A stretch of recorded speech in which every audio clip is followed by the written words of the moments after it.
hát lại đi thì chết dở.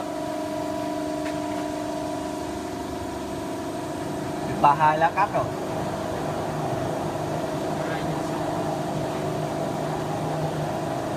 32 nhân 6 là ra tôn.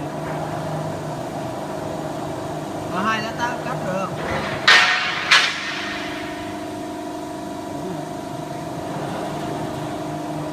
Hôm qua cũng thế chắc hôm nay chạy rồi nhờ.